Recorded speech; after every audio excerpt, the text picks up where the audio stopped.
Hey there everybody, RecTech Greg here with another easy recipe for you. We're going to use the RecTech for something completely different today. We're going to make some fresh bread. You heard me right, fresh bread. We're going to make some Italian herb Rosemary Focaccia.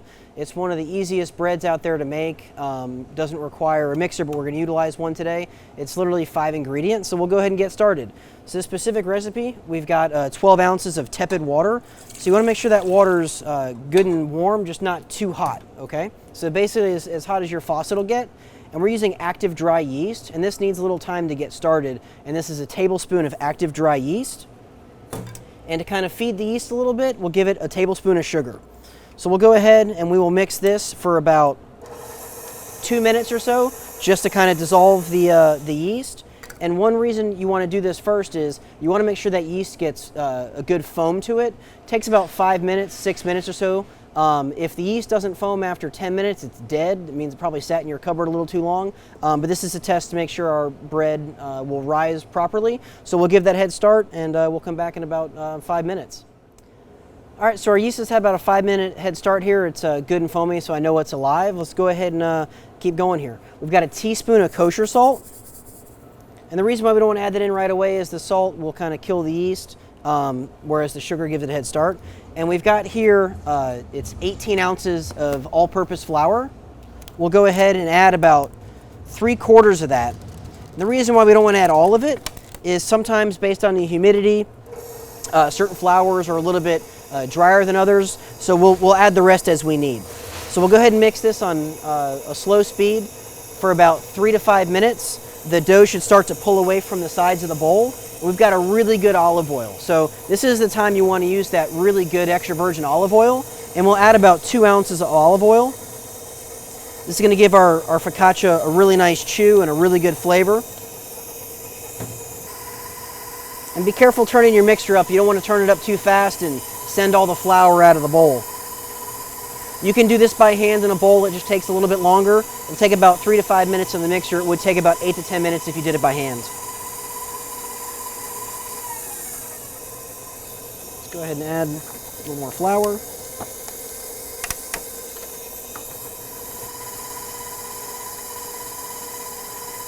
All right, so our dough's been kneading for about 5 minutes. It's pulling away. It's got really nice elastic texture. We're going to add about a teaspoon of fresh rosemary. Didn't want to add that sooner because I didn't want to make the dough green. I just want to get that rosemary throughout the dough. So we'll go ahead, and our first step of this process is this dough needs to proof. So what we're going to do is we're going to take this out, kind of clear off our dough hook here a little bit. And I'm just going to give this a quick little knead by hand. You kind of see the texture of that. It's nice and soft. Get a nice ball.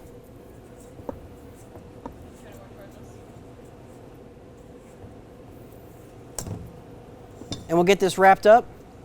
We'll set it on top of the RecTech. We'll let that proof for about a half an hour until it's doubled in size.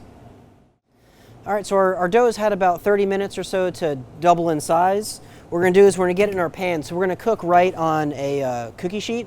So you can buy these baking sheet trays at Costco, Sam's Club, any big box store. If there's a restaurant supply facility near your house, all the better.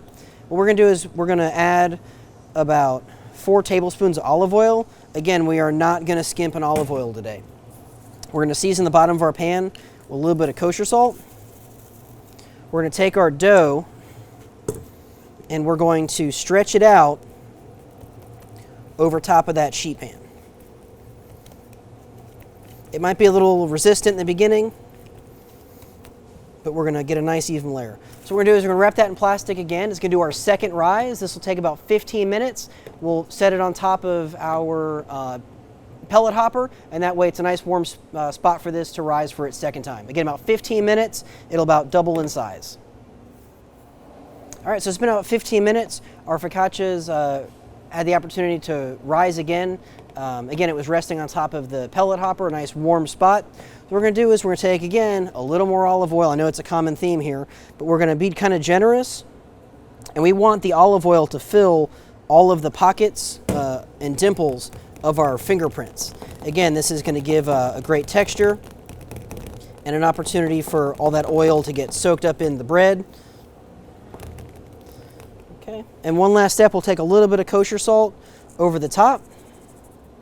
And this is a very generic recipe. You could add chopped tomatoes, chopped olives, really any assortment of toppings you want to do. We're going to leave this kind of plain on the top. Again, we're going to use it for some sandwiches at a later point.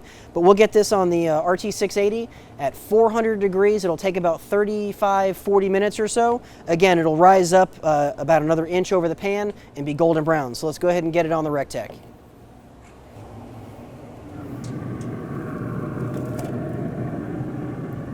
So it's been right about 40 minutes. Our focaccia is golden brown. We're gonna let this rest for about 10-15 minutes on the counter. We don't wanna cut into it right away. Think of this like a beautiful steak. If you cut into it right away, all the steam's gonna escape and you're gonna end up getting a little bit of a drier bread. So be patient, trust me, it's worth it. We'll slice this up in just a few minutes and dip it in some olive oil and enjoy. Our focaccia's rested about 15 minutes or so. Let's go ahead and get it sliced up. It's still good and warm. So we're gonna slice this up as if we were doing accompanying could be a lasagna, pasta, whatever. But this is beautiful dipped in olive oil, or if you're doing like a nice brisket sandwich, you can slice it right down the middle here and have a beautiful